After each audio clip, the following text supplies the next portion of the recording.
रीतु शम्मी राठौर बहुत बहुत स्वागत करती हूँ आप सभी दर्शकों का आपके चहीते कार्यक्रम जिसमें हम चर्चा करते हैं उच्च शिक्षा के विभिन्न आयामों पर।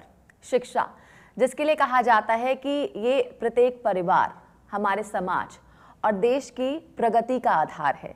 शिक्षा के बिना इंसान की प्रगति संभव नहीं है। इसीलिए हमारे कार्यक्रम का उद्देश्य यही है शिक्षा के प्रति जागरूकता पैदा करना, ताकि जो हमारा भविष्य है यानी कि हमारे जो छात्र हैं उनके मन के अंदर शिक्षा के लिए जितने भी सवाल हैं, जितने भी उनकी परेशानियां हैं, उनको हम दूर कर सकें। उनका जो विजन है वो क्लियर हो सके, ताकि वो सफल नागरिक बन सके और हमारा देश नई ऊंचाइयों तक पहुंच सके। अपने इसी उद्देश्य के साथ आज हम मौजूद हैं Saint Paul school sector 36B Gurugram में। तो एक बार जोरदार तालियों के साथ यहाँ पर जो बच्चे बैठे हैं, हमारे जो पैनलिस्ट बैठे हैं, उनका स्वागत हो जाए।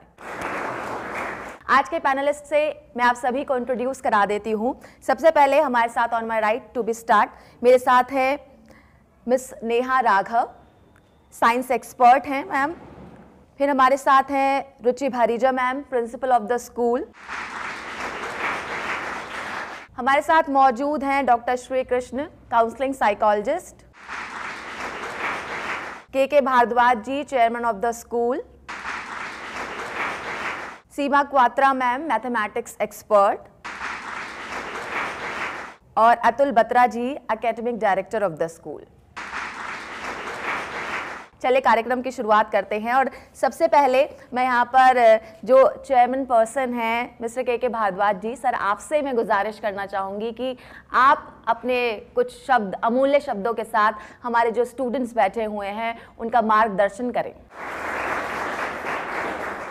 आप लोगों का बहुत आभारी रहूँगा स्कूल की तरफ से। आपका जो है ना, मैं सोचता हूँ कि बच्चों के लिए बहुत अच्छे प्रोग्राम्स कर रहे हैं। एक सोसाइटी के अंदर ये काम करना बच्चों के फ्यूचर के लिए बहुत ज़रूरी है, जो हर आदमी ये कदम नहीं उठा पाता, जो आपका चैनल्स कर रहे हैं। उसके लिए आप सब लोगों का बहुत तहे दिल से मैं शुक्रिया अदा करता हूँ।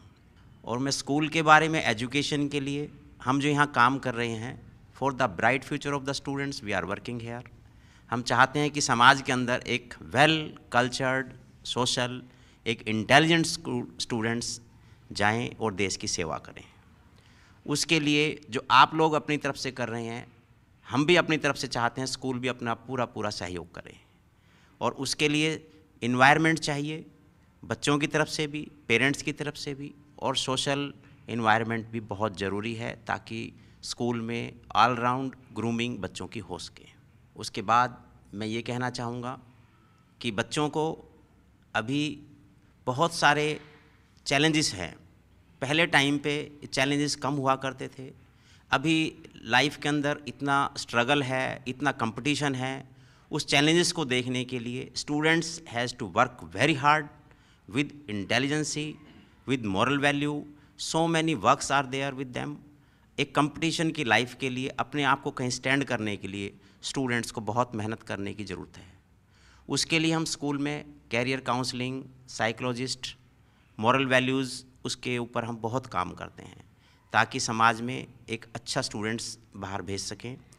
स्टूडेंट्स के लिए गाइडेंस देना बहुत ज़रूरी है।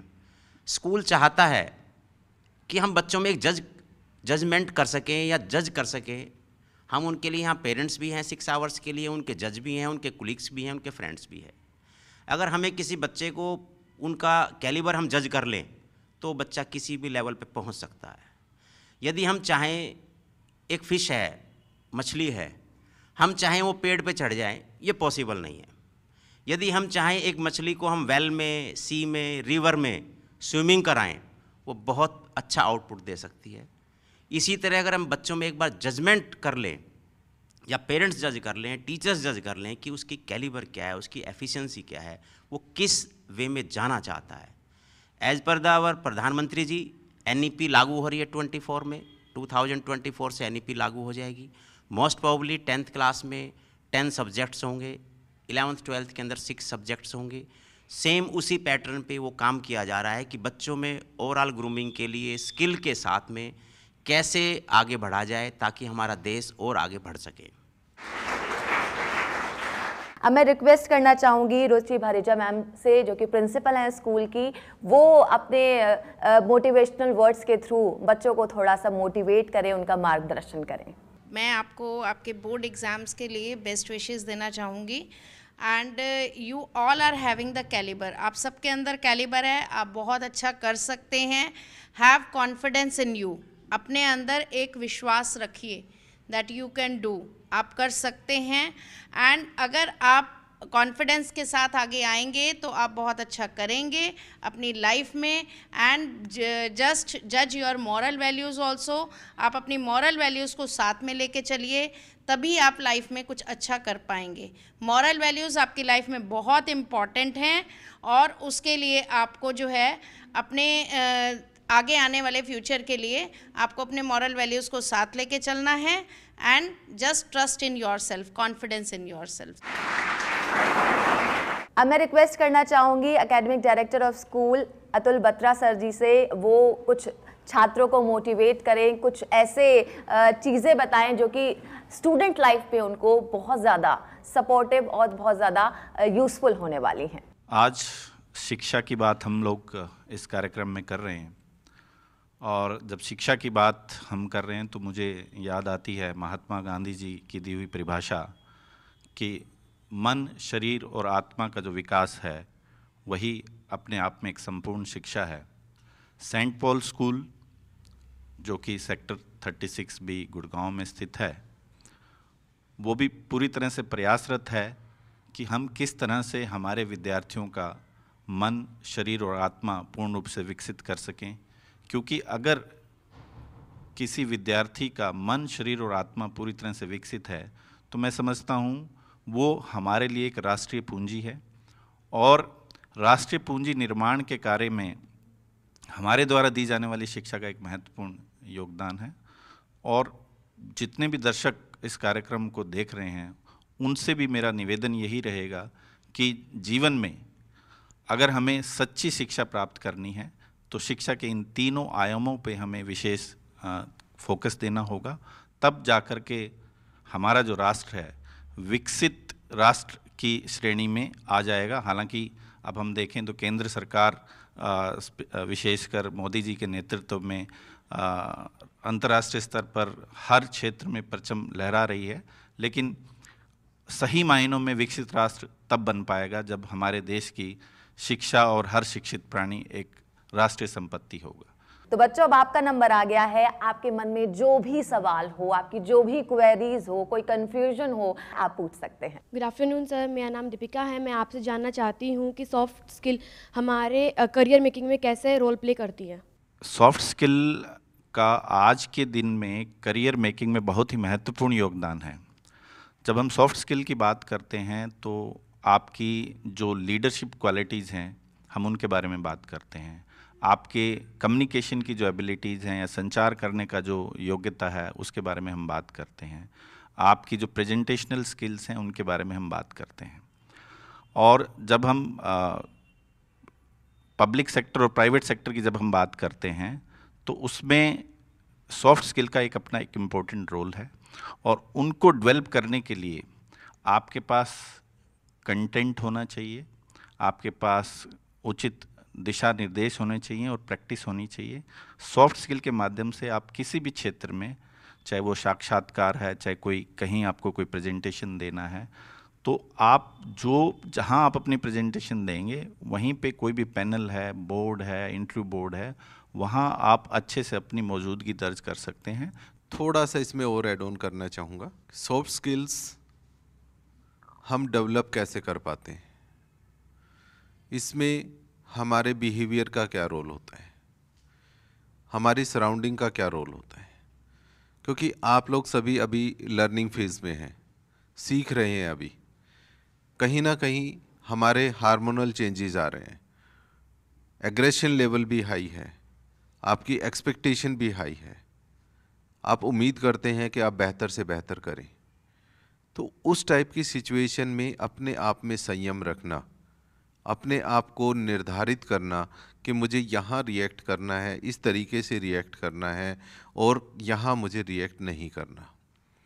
तो हमारी स्किल्स तब सक्सेस हो पाती है जब हम अपनी इंद्रियों पे काम करते हैं कि अगर मुझे एग्रेशन आ रहा है तो मुझे एग्रेशन क्यों आ रहा है, आना चाहिए या नहीं आना चाहिए, और अगर नहीं आना चाहिए तो मुझे इस बात को किस तरीके से प्रेजेंट करना चाहिए, अगर आ रहा है तो मैं उसको कैसे कंट्रोल करूं ताकि मैं अपनी जो सॉफ्ट स्किल्स मैं डेवलप करना चाहती हूं वो मैं इजीली डेवलप कर पाऊं।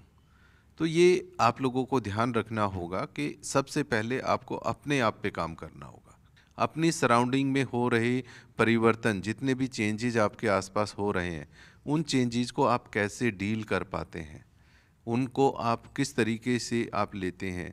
वो आपको इरिटेट कर रहे हैं, आपको कहीं ना कहीं पिन कर रहे हैं, और उस पिनिंग में, इरिटेशन में आपका रिएक्शन कैसे आता है। तो एक बार अपने आप को एनालाइज ज़रूर करें, अपनी सराउंडिंग को एनालाइज ज़रूर करें, और उसी बिहाफ पे आप ये चीज़ ज़रूर देखें कि मेरा रिएक्शन और मेरा बोलने का तरीका कैसा होना चाहिए। हमें एक चीज़ हमेशा ध्यान रखनी है कि अपनी शब्दों की मर्यादा अच्छी होनी चाहिए। मैं नहीं कहता कि आप किसी सिचुएशन में चुप हो जाएं, आप बोलिए, लेकिन आपका बोलने का तरीका अच्छा होना चाहिए। और आपका बोलने का तरीका अच्छा जब होगा जब आप कैलकुलेटिव माइंड से अपनी बातें रखेंगे। तो उस पे आप ज़रूर ध्यान दें कि आप अपने आचरण को, अपने व्यवहार को आप उस प्रक्रिया के लिए तैयार करें, अपने मन को, अपने दिमाग को, कि कैसी भी सिचुएशन आएगी तो मुझे इसको इस तरीके से डील करना है, इस तरीके से हैंडल करना है। मेरा नाम वंशिका है। मेरा आपसे यह सवाल है कि 12th मेडिकल के बाद कौन कौन सी जॉब अपॉर्चुनिटीज़ होती हैं? मेन अपॉर्चुनिटीज़ आपकी क्या क्या हैं 12th के बाद? तो सबसे पहला बेटा आप क्लियर करिए NEET. There are few questions in the NEET examination, you have to approximately score 180 marks. If you not clear that, other options are you can do simple BSc nursing, or you can join BDS in various colleges. And if you want to enter DU, then you have to clear CUET, common entrance test, then you can do this course from Delhi University also. Good morning all. मेरा नाम भव्या है और मेरा सवाल ये है कि exam time में आने वाले स्टडी प्रेशर और स्ट्रेस से हम कैसे डील कर सकते हैं? आपने एक क्राइटेरिया सेट किया कि एग्जामिनेशन के टाइम पे, तो स्ट्रेस हमें कब आता है, क्यों आता है? स्ट्रेस नेगेटिव होता है, स्ट्रेस पॉजिटिव होता है।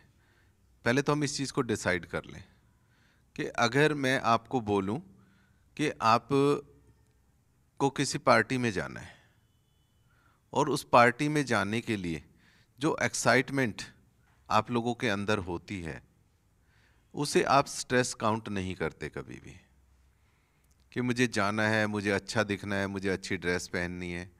तो वो स्ट्रेस कहीं ना कहीं आपके लिए पॉजिटिव काम कर रहा है।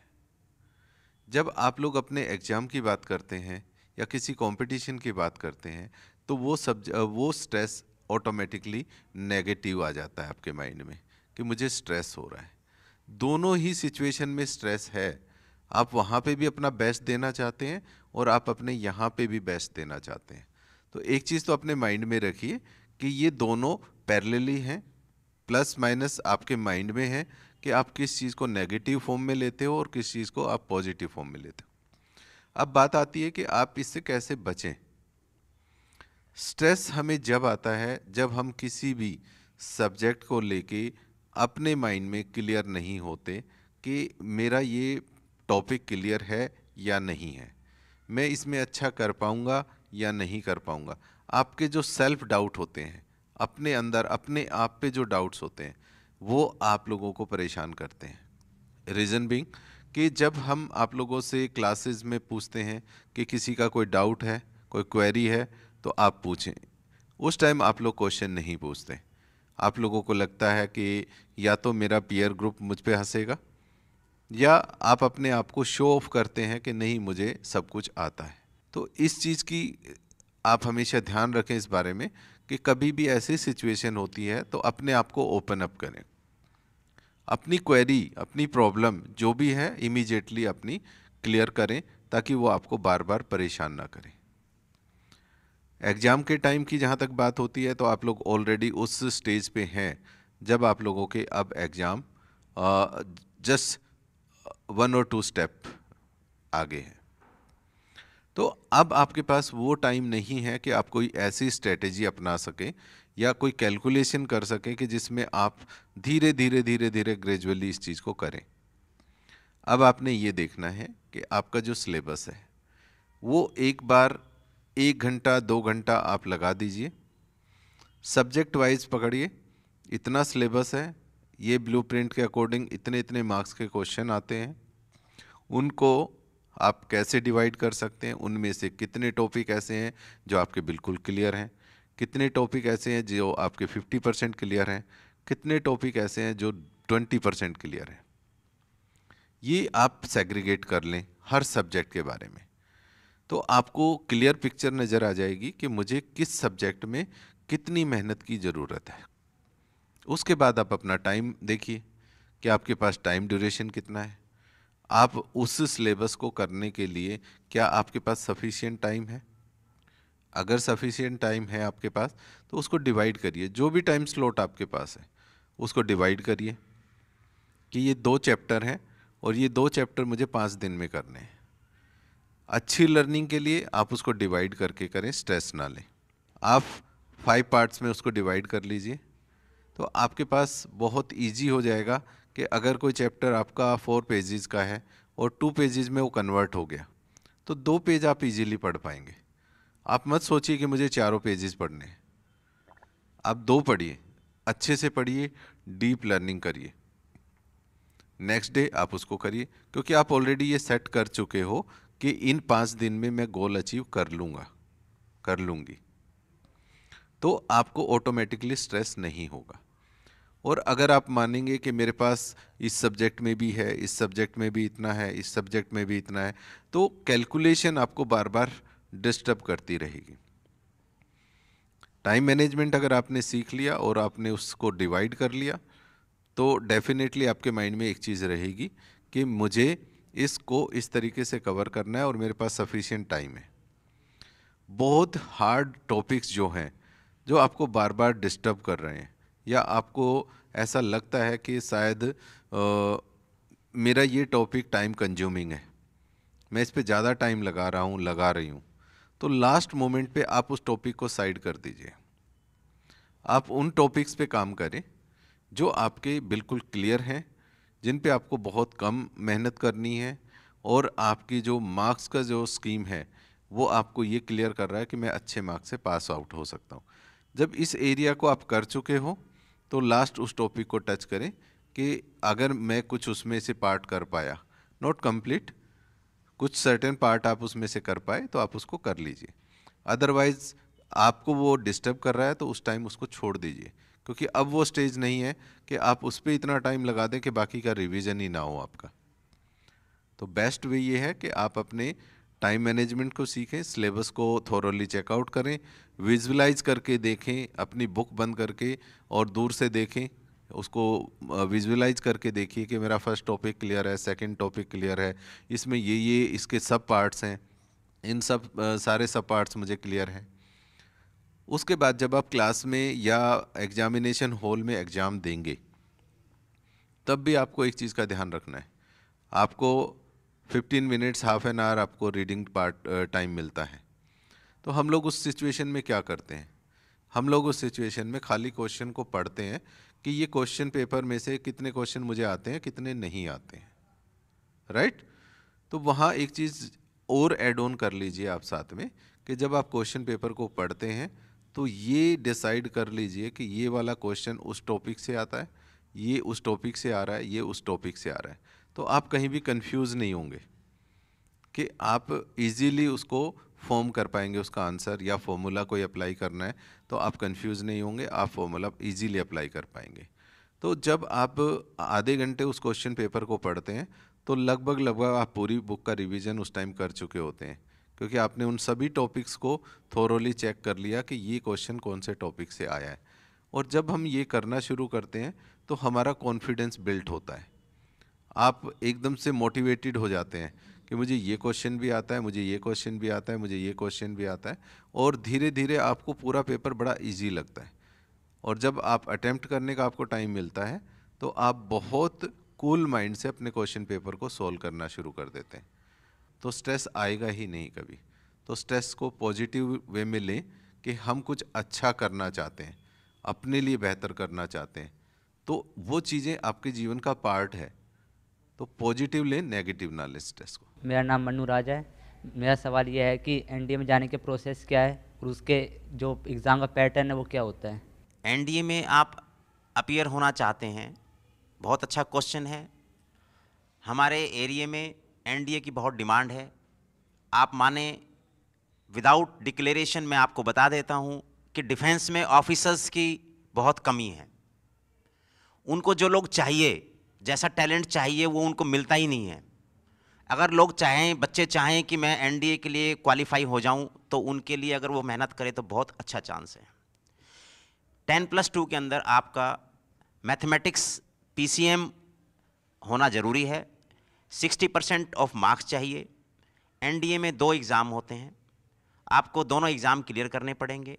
उसके बाद आपका एक एसएसबी फेस होता है जो कि 5 डेज़ के लिए चलता है। बहुत से बच्चे कोचिंग लेते हैं, बहुत से सेल्फ प्रिपरेशन कर लेते हैं। 5 डेज़ जो आपका इंटरव्यू प्रोसीजर समझ लो, या ऑल आर ग्रूमिंग जो आपके अंदर हुआ है अभी तक ओवरऑल, वो भी चेक होता है। आप समझ सकते हो कि स्टेप बाय स्टेप सारे प्रोसीजर उसमें चेक होते हैं। मेनली आप कह सकते हो कि वो चेक करते हैं leader type quality is there और not in this student. While entering in the SSB वो आपको चेक करेंगे, कैमरे के आप सामने रहोगे, आप क्या खा रहे हो, क्या पी रहे हो, how you are walking, how you are talking, सब कुछ चेक करते हैं। और वो एक ग्रुप डिस्कशन होता है मेन उनका, कि उसके अंदर वो 7 स्टूडेंट्स को देते हैं कि भाई आप ये बैठिए और आप डिस्कस कीजिए। एक टॉपिक दे देते हैं और वो कैमरे से वॉच करते रहते हैं। उस ग्रुप डिस्कशन में जो वो देखते हैं कि ये बच्चा टीम लीडर है, इसको ज़्यादा नॉलेज है, सबको दबा के रख रहा है, सबके बात सुन भी रहा है, फिर भी उनके ऊपर गवर्न कर रहा है, रूल कर रहा है, that student will be selected for the NDA officers. NDA में भी ब्रांचेस हैं, कोई आर्मी में जाना चाहता है, कोई नेवी में जाना चाहता है, कोई एयरफोर्स में जाना चाहता है। जब वो एसएसबी के लिए आप जाते हैं तो उसमें पहले ही आपका चॉइस पूछ लेते हैं कि भाई आप जो एसएसबी फेस करना चाह रहे हो वो आप किस जॉब के लिए करना चाह रहे हो, किस फील्ड में जाना चाहते हो, means army, navy, air force. Air force में जो जाना चाहें उसका एयरफोर्स के क्वेश्चंस होंगे, उसका अलग सिलेक्शन बोर्ड है। आर्मी का अलग सिलेक्शन बोर्ड है, नेवी का अलग सिलेक्शन बोर्ड है। यदि फर्स्ट अटैम्प्ट में ही बच्चा फर्स्ट डे उनकी कसौटी पे खरा नहीं उतरता है तो वो उसको 5 दिन नहीं रहने देते हैं, उसको घर भेज देते हैं फर्स्ट डे इटसेल्फ। एसएसबी में वो रह गया है। और यदि बच्चा फर्स्ट डे क्लियर कर लेता है तो वो सीधा उनको 5 डेज़ के लिए रखते हैं और फिर ओवरऑल उनकी जो इंटरव्यू वगैरह, रिटर्न पेपर सब चेक करके 5 डेज़ के बाद ही उनका रिजल्ट देते हैं। सो एनडीए एक बहुत अच्छा नेशनल डिफेंस एकेडमी, बहुत अच्छा जो है ना जॉब प्रोफाइल, बहुत अच्छा अपॉर्चुनिटी, बहुत अच्छा डेजिग्नेशन है। अगर आप लोग एनडीए में आना चाहते हो तो उसके लिए मोस्ट वेलकम है, बिकॉज वहाँ पे ऑफिसर्स की शॉर्टेज है। अभी भी उनको एक एनडीए के लिए जो ऑफिसर्स टाइप क्वालिटीज़ जो लोग रखते हैं वो नहीं मिल रहे हैं। तो आप उसमें अपना कैरियर बनाना चाहो तो आपके लिए बहुत अच्छा चांस है। Good evening to all of you. My name is Charu and my question is कि अच्छे रिजल्ट पाने के लिए हमें स्टडी में कैसे फोकस करना चाहिए? अभी हम लोगों ने थोड़ी देर पहले डिस्कस किया था स्ट्रेस से रिलेटेड। उसमें मैंने एक आपको फॉर्मेट बताया था कि किस तरीके से आप अपने कंप्लीट सिलेबस को कवर करें। तो हम जब तक कि डेप्थ नॉलेज के साथ ये कॉन्फिडेंस अपने अंदर नहीं ले आएंगे कि मुझे सिलेबस कंप्लीट आता है, तब तक आप अच्छे मार्क्स या उसमें अच्छा परफॉर्मेंस की उम्मीद नहीं कर सकते।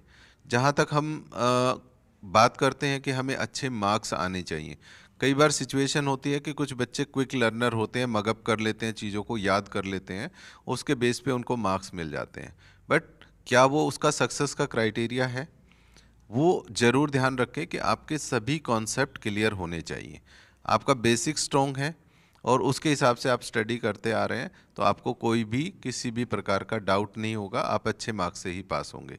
दूसरी बात है कि हम लोग एग्जामिनेशन का स्ट्रेस अपने माइंड में रखते हैं कि मेरा बोर्ड एग्ज़ाम आ रहा है। मुझे कभी ये समझ नहीं आया कि ये बोर्ड एग्जामिनेशन होता क्या है और उसका स्ट्रेस क्यों आता है। आप क्लास 6 के भी एग्ज़ाम देते हैं, क्लास 8 के भी देते हैं, 9th के भी देते हैं, तो आपको 10th क्लास का या 12th क्लास का एग्ज़ाम देते हुए ऐसा क्यों लगता है कि ये बोर्ड का एग्ज़ाम है और ये इससे मुझे स्ट्रेस होगा? सबसे पहली बात तो ये है कि अपने माइंड से ये चीज़ें निकाल दीजिए, क्योंकि जो क्वेश्चन पेपर बोर्ड में आता है वो उसमें डिफरेंस इतना ही होता है कि वो क्वेश्चन पेपर किसी और माइंडसेट से बना होता है। उस पेपर को अटेम्प्ट करने के लिए आपको किसी दूसरे सेंटर पे जाना होता है, जबकि पेपर आपके सिलेबस से ही आता है। तो आप इस चीज़ पे हमेशा ध्यान रखें कि आपके कॉन्सेप्ट क्लियर हैं, आप साउंड हैं अपने एग्ज़ाम को लेके, अपने सिलेबस को लेके साउंड हैं, तो आपको कहीं भी वरीड होने की ज़रूरत नहीं है।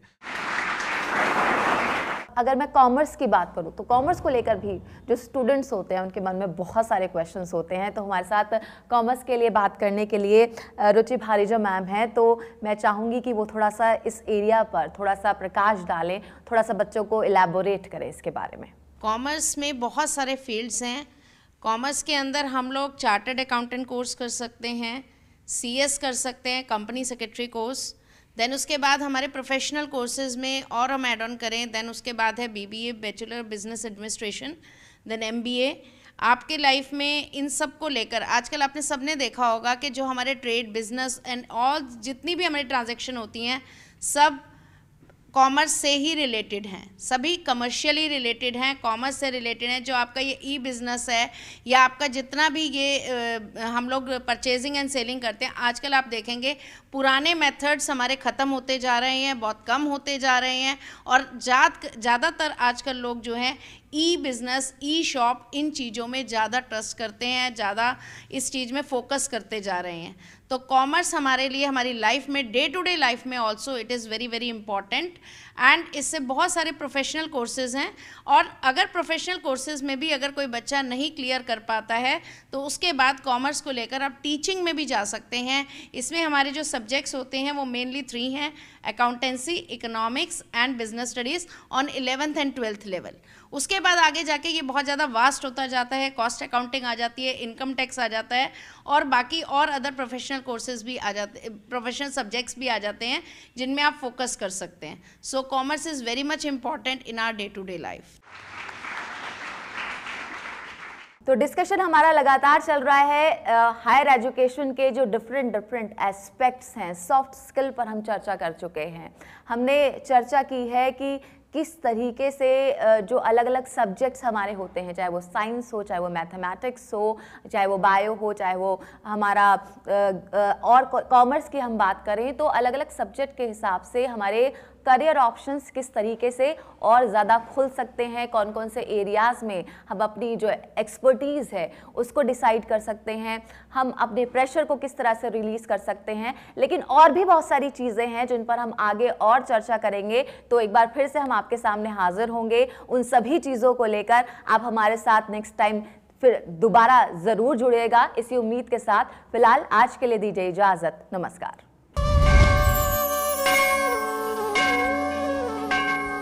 पढ़ेगा भारत तो बढ़ेगा भारत।